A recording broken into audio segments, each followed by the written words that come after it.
Village পুলিশকে মারধরের ঘটনায় গ্রেপ্তার তৃণমূলের প্রধানের স্বামী। ধৃত ব্যক্তির নাম শাহানুজ্জামান শেখ। ওই ঘটনায় পুলিশ মোট 5 জনকে গ্রেপ্তার করেছে।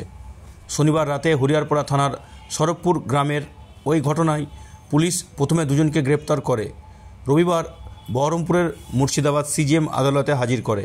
এরপরে পুলিশ ওই ঘটনায় জড়িত থাকার অভিযোগে সরবপুর পঞ্চায়েতের প্রধান তৃণমূলের আয়েশা বিবির স্বামী শাহানুজ্জামান শেখ সহ 3 জনকে গ্রেপ্তার করে সোমবার মুর্শিদাবাদ সিজিএম আদালতে হাজির করলে বিচারক ধৃতদের 11 দিনের জেল হেফাজতের নির্দেশ দেন।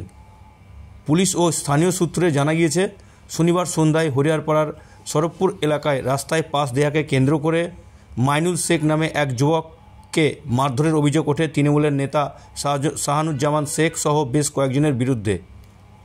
ওই যুবককে উদ্ধার করতে গেলে এক ভিলেজ পুলিশকে মারধর করা হয় বলে অভিযোগ।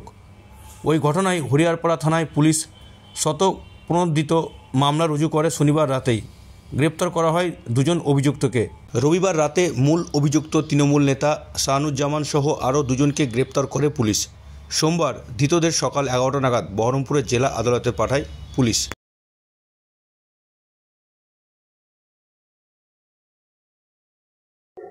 ওই শাহানুজ্জামানের ঘটনা কি হলো? ওই পুলিশকে কিছু হ্যাকেল করেছিল বলে পুলিশ কমপ্লেন করেছে। তার বেসিস আজকে গতকাল 2 জন অ্যারেস্ট হয়ে এসেছিল এবং তারপরে আজকে আবার 3 জন অ্যারেস্ট হয়ে এসছে। তাদেরকে 21 তারিখ পর্যন্ত পুলিশ জেল হেফাজতে রাখার অর্ডার হয়েছে।